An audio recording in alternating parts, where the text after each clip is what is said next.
Fala galera, estou eu aqui de volta para dar continuidade ao Reino Animal 1 no nosso material, tá bom? Aproveitando o gancho que o Fred falou, não se esqueça de clicar aí e adquirir nosso material, é feito com muito carinho, com muito amor para todos vocês, dessa equipe maravilhosa e fantástica que faz parte do Tudo Mastigado, tá bom? Na nossa aula passada, que foi agora há pouco, então não tem como você ter esquecido, ok? Se esqueceu, assista o nosso vídeo de novo, ok? Não esquece de curtir, favoritar, etc, divulgar, vai ajudar muito o nosso trabalho. O que acaba acontecendo? A gente falou das características básicas dos animais e dos dois primeiros filos, oríferos e cnidários. Na aula de hoje, a gente vai falar de três filos que têm uma coisa em comum, que fazem parte daqueles animais que são chamados popularmente de vermes, ok? Então, o termo verme, ele vai ser utilizado popular, ou seja, de maneira corriqueira, de maneira mais informal, para caracterizar três tipos de organismos, que seriam os plateumintos, os nematelmintos ou nematóides e também os anelídeos. Como você pode reparar lá atrás no quadro, hoje a gente não fala de anelídeo.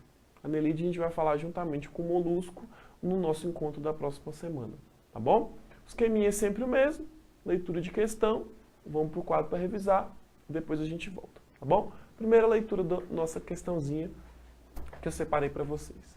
Questão 10 lá do nosso material, Reino Animalia 1, ok?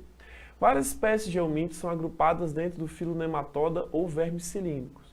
As principais novidades evolutivas que surgiram nesse filo em comparação com os vermes achatados plateumintos foram: como eu comentei para vocês, a ordem que eu vou trabalhar os filos, ela não é à toa.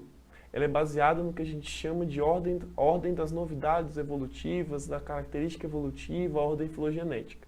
Então essa ordem que a gente trabalha é a ordem que os animais foram surgindo no planeta ao longo do passar dos tempos. Ou seja, primeiro poríferos, depois cnidários, depois plateumintos e depois nematóides.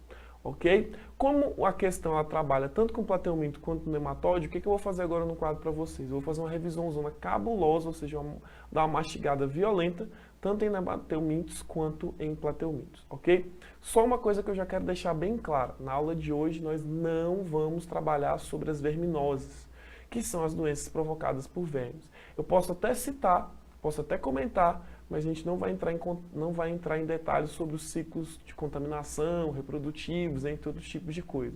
A gente vai ter aula para poder falar isso mais à frente. Nas aulas de hoje, realmente, a gente vai trabalhar com as características básicas, vai revisar o que é mais importante, o que é mais significativo e também, principalmente, o que é mais cobrado, tá bom? Então, por favor, venham comigo para o quadro. Ok?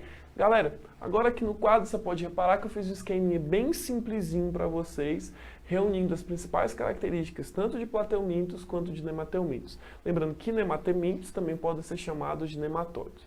Sei que dependendo do material que você está consultando, que deveria ser o nosso, o que acaba acontecendo? Você pode ter os nomes dos filos diferentes, ou seja, ao invés de ser poríferos, cnidários, você pode ter os outros nomes. Então o primeiro filo porífera, segundo filo quinidária, terceiro filo plateumintes e quarto filo nematoda. Esses já são os nomes que a gente usa em latim. Então por isso que você acaba trazendo para o português para poder ficar mais fácil. Então no português, os nematelmintos também podem ser chamados de nematóides, sendo que eles acaba sendo um nome um pouco mais utilizado. Eu usei esse nome nematelminto exatamente para você poder fazer referência com os dois, etc. Mas usou nematóide, tá tranquilo, beleza? Mas vamos começar então pelo primeiro grupo, que vindo logo após os cnidários são os plateumintos. Quem são os plateumintos?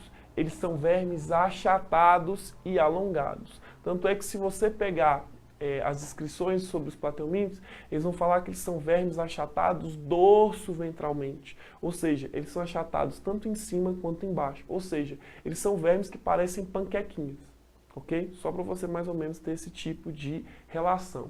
Talvez o organismo mais famoso, deixa eu pegar um giz aqui, que eu vou tentar desenhar para vocês, só para você poder imaginar, acaba sendo então quem? Acaba sendo a nossa representante com essa característicazinha aqui.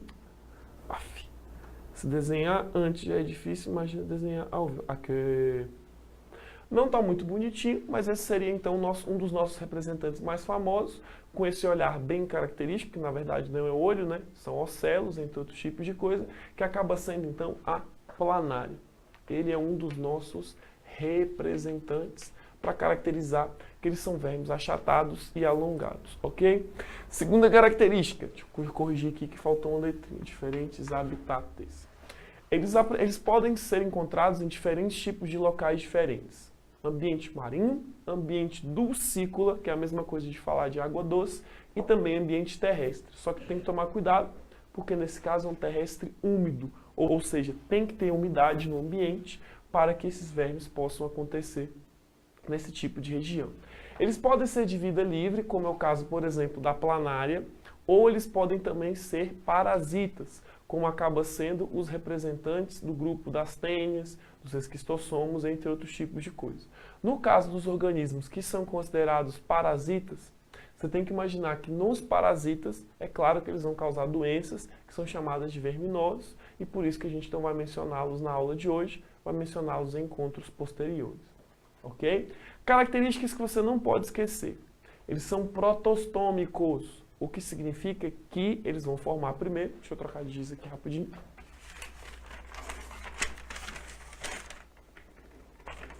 Opa, aqui. Eles são protostômicos, o que significa que primeiro eles vão formar a boca, não o ânus, ok? Novidade, vou até marcar aqui para vocês. Grupo passado só apresentava 2 tipos de folhetos embrionários de blástico, agora eles vão apresentar 3 tipos de folhetos embrionários. Outra coisa também que aparece, lembrando que o grupo depois eu falo isso para vocês. Continuando. No caso, simetria bilateral, grupo passado era simetria radial, ou seja, agora só conseguimos gerar partes iguais com um plano de corte que divide o animal somente em 2 partes, ok? E eles não vão ter celoma, conforme eu combinei com vocês, na verdade, conforme eu expliquei para vocês na aula passada, ou seja, não tem cavidade para poder guardar os órgãos digestórios, ok? Por isso que eles são chamados de acelomados.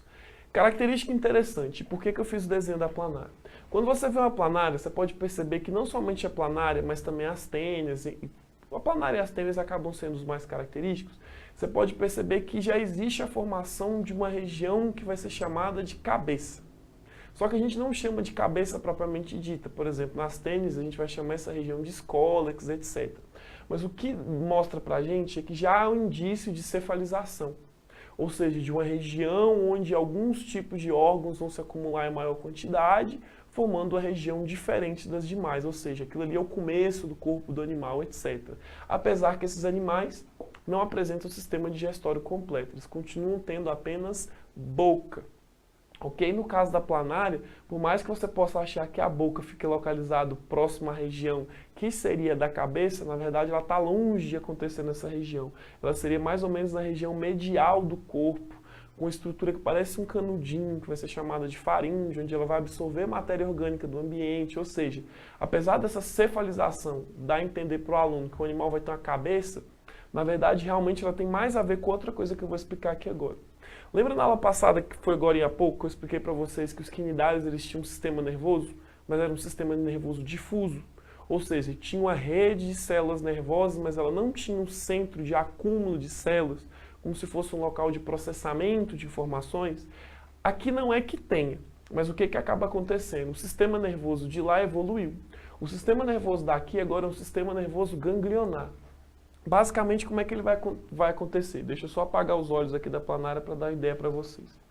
Vai ter uma região onde vai ter o maior acúmulo de células nervosas. Essa região realmente vai ficar na tal da cabeça da planária.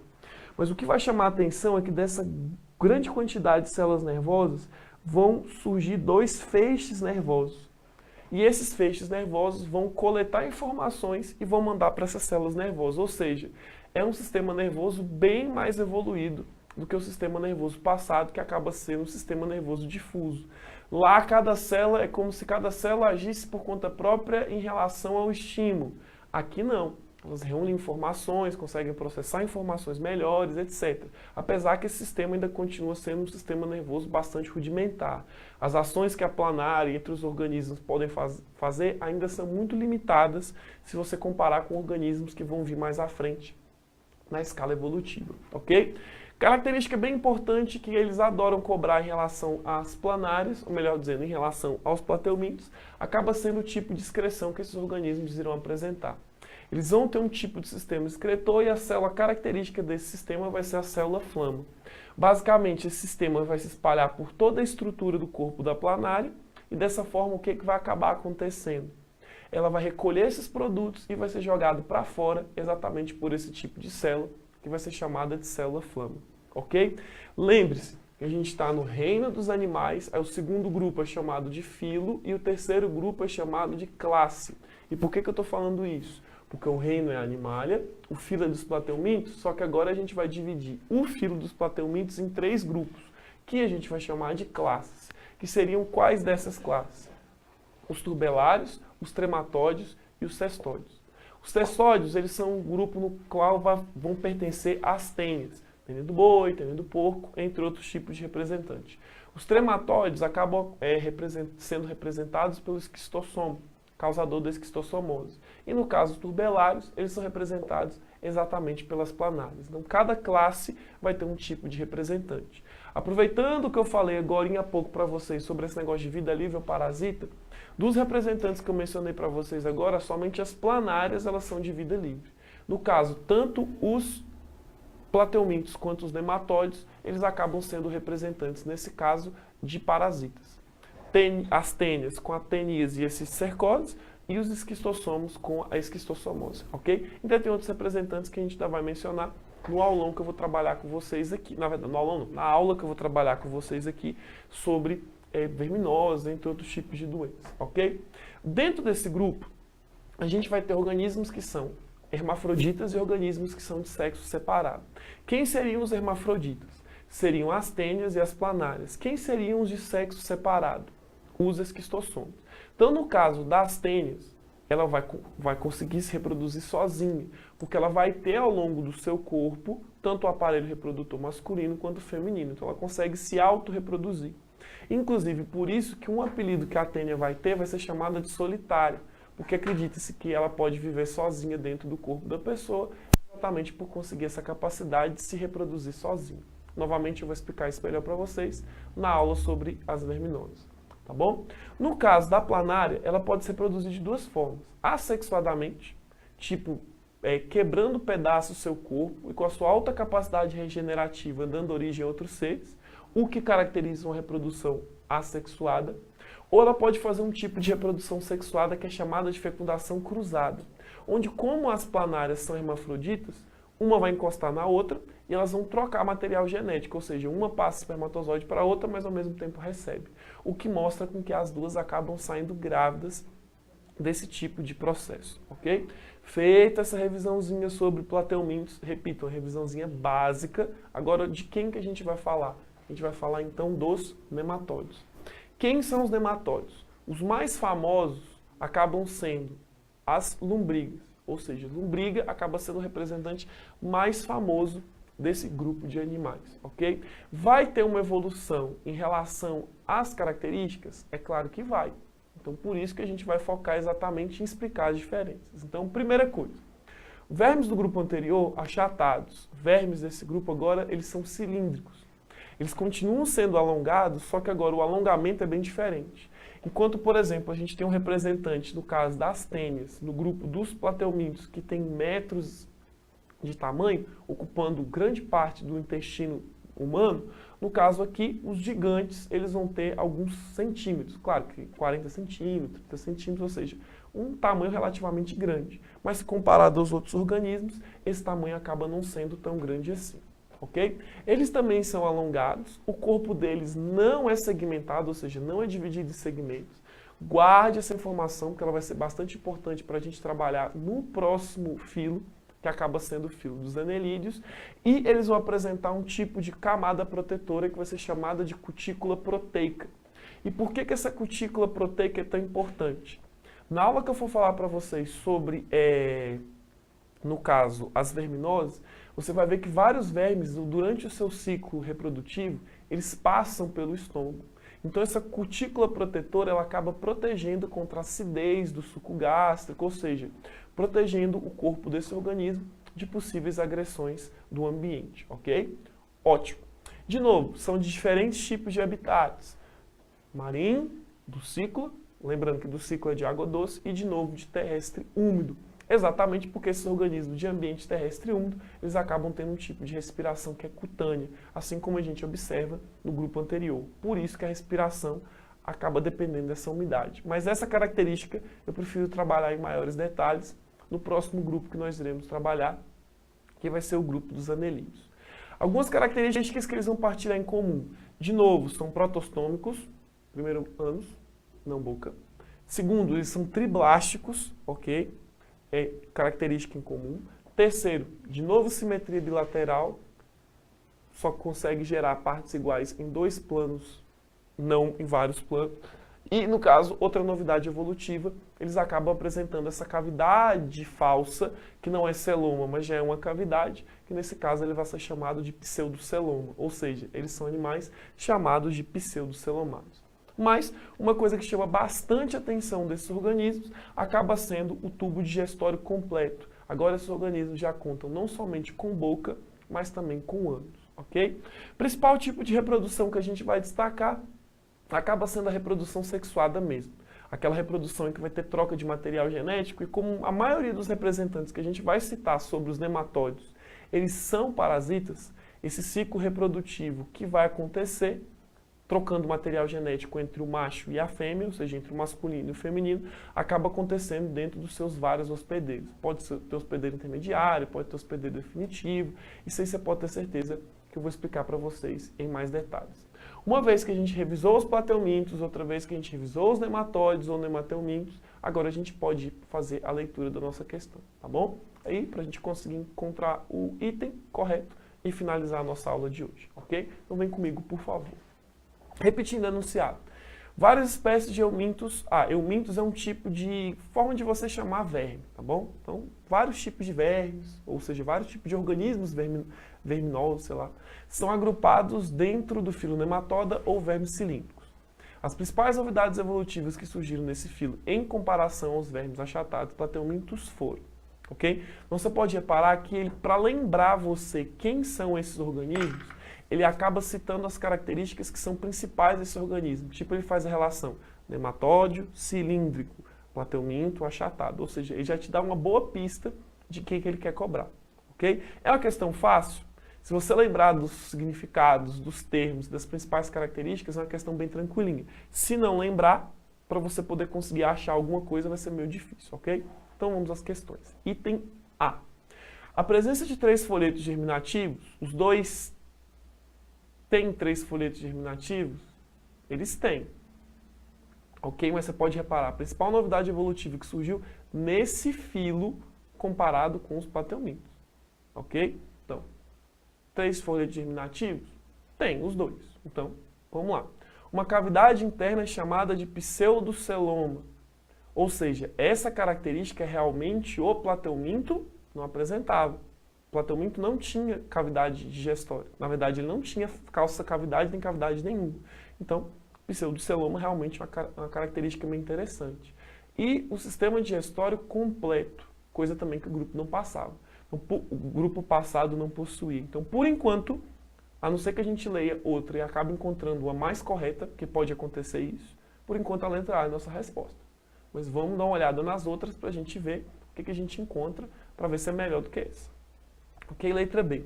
Presença de 3 folhetos germinativos, já falamos que sim, triblásticos. Uma cavidade interna chamada de celoma, e aí já complicou. Celoma é um tipo de característica que não aparece nesses organismos, ele vai aparecer mais à frente, é assunto que a gente vai falar na nossa próxima aula, nos nossos próximos filos. Então a letra B a gente já descartava aí. Sem falar nessa parte do sistema circulatório fechado, que eu nem vou começar a explicar esse tipo de coisa, porque aí já é um pouquinho mais complexo, eu vou deixar para a nossa próxima aula, porque em anelídeo eu já tenho que explicar a diferença entre o sistema circulatório aberto e um sistema circulatório fechado. Então, eu prefiro deixar para poder falar isso em anelídeos, ok? Mas já vou adiantando para vocês que a partir do momento que ele falou celoma, essa letra B já acaba não sendo uma característica, porque celoma surge mais à frente. Letra C. De novo, presença de 3 folhetos germinativos, ausência de cavidade interna, sistema digestório completo. Pessoal, o plateuminto, realmente ele não tem essa cavidade digestória, ok? Na verdade, essa cavidade interna. Mas o nemateuminto tem. Mesmo que ela seja falsa, ela existe. Então, ele tem cavidade interna, que é chamada, inclusive, de pseudoceloma. Então, por isso que acaba sendo o item correto a letra C. Tomar bastante cuidado, porque se você for analisar, a letra A e a letra C elas estão muito parecidas. Um fala que tem a cavidade e o outro fala que não tem. Por que você tem que tomar bastante cuidado? Porque como você sabe que existe animal celomado e celomado, você esquece do meio termo. Então você lembra do que tem e do que não tem, mas não lembra daquele que não tem, mas tem. Tipo, ele tem a cavidade, mas não é um celoma verdadeiro, que é o pseudoceloma. Então por isso que a letra C acaba sendo incorreta. Letra D, presença de 2 folhetos. Pessoal, a partir do momento que ele falou presença de 2, você já pode partir para o próximo item, mas eu vou explicar por quê. 2 folhetos germinativos é característica de quinidário, ou seja, a primeira coisa que eu expliquei para vocês em plateuminto é que já existiu o terceiro folheto embrionário. Ou seja, se nemateuminto vem depois, ele já partilha esse tipo de característica. Então por isso que a letra D já não é a nossa resposta, mas vamos ver o restante, para ver se pode melhorar ou piorar. Uma cavidade interna chamada pseudoceloma. Realmente eles têm essa cavidade interna chamada pseudoceloma. E sistema digestório completo. Ou seja, essa questão é uma tremenda de uma pegadinha. Ela te dá 2 corretas, assim como outras já te deram, só que ela vai lá e joga 2 folhetos germinativos. Você não vai cair nesse tipo de coisa, porque 2 folhetos germinativos ou folhetos embrionários, somente quem tem são quinidários. Então por isso que a letra D não é a nossa resposta. Ok? Letra E. Presença de 3 folhetos germinativos, ou seja, triblástico, uma cavidade interna chamada celoma e um sistema digestório completo. Essa talvez seja a mais perigosa. E por que é a mais perigosa? Porque, igual eu falei para vocês agora há pouco, você lembra do animal que não tem acelomado e lembra do animal que tem celomado. Mas você não lembra daquele que tem, mas não tem, que acaba sendo o pseudocelomado. Então, nessa brincadeira, você vai lá e marca a letra E exatamente por isso. Você lembra, bom, ele tem 3 folhetos germinativos, é triblástico, eu lembro sim. Ele tem uma cavidade. Se ele tem cavidade, a cavidade é celoma. E tem tubo digestório completo. Então a letra E. Não, não é a letra E. Realmente é a letra A. E eu repito, porque apesar dele ter a cavidade, essa cavidade não vai ser completamente coberta por mesoderme. Só a parte externa. Você tem que lembrar daquele maravilhoso desenho que eu fiz para vocês aqui no quadro, mas se você quiser um desenho melhor, tem lá no nosso material. Então lá no nosso material, eu separei uma imagem onde mostra direitinho o que é celoma, o que é sem celoma e o que é falso celoma. E lá você vai perceber que realmente o tubo digestório desses organismos, ele não é completamente envolvido por mesoderme. Por isso que esses animais até têm a cavidade, mas essa cavidade acaba sendo chamada de falso celoma ou pseudoceloma. Por isso, então, que a letra A acaba sendo a nossa alternativa, ok? Pessoal, é uma questão bem bagunçada, se você for analisar, várias frases que são muito semelhantes, e esse tipo de questão pode acabar pegando de surpresa aquela pessoa que não trabalha muito bem a leitura de questões. Às vezes o aluno sabe resolver o item, às vezes o aluno sabe da matéria, mas devido à pressa, nervosismo, entre outros tipos de coisa, ele acaba atropelando alguma informaçãozinha e essa faz realmente a diferença para poder responder o item. Isso o Fred já tinha falado na aula anterior e eu repito. Bastante calma, bastante paciência. Você pode saber muito bem a matéria e acabar se complicando exatamente por nervosismo, ok? Então, trabalhar a parte técnica, a gente está trabalhando aqui com vocês. Eu espero que vocês estejam gostando, espero que estejam participando e etc. Mas a parte psicológica você também tem que começar a trabalhar mais. Ficar mais calmo, ficar mais tranquilo. E como é que você faz isso? Fazendo prova, fazendo exercício, se programando para esse tipo de coisa. Quanto mais preparado você tiver, mais tranquilo vai ser na hora da verdade. E isso, você tem que imaginar o seguinte. Para o grande dia que é o Enem, você tem que treinar bastante. E como é que você treina? Assistindo as nossas aulas aqui no Tudo Mastigado e também fazendo os exercícios que a gente separa para vocês e outros que tem lá, repito mais uma vez, no nosso material, ok? Vem para cá para você poder dar tchau para mim.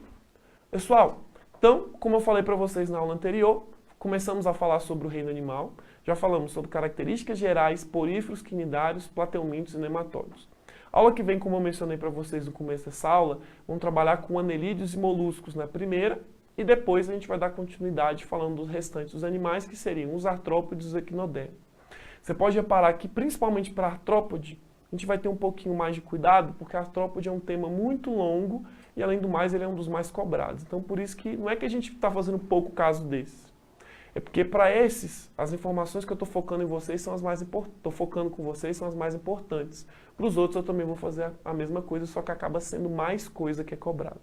Ok? Então, não se esqueça de estar aqui todo dia conosco e comigo na próxima semana para a gente dar continuidade na matéria. Ok? Então, um beijo, um abraço, até semana que vem. Fiquem com Deus e treinar para tudo dar certo no final. Ok? Abraço.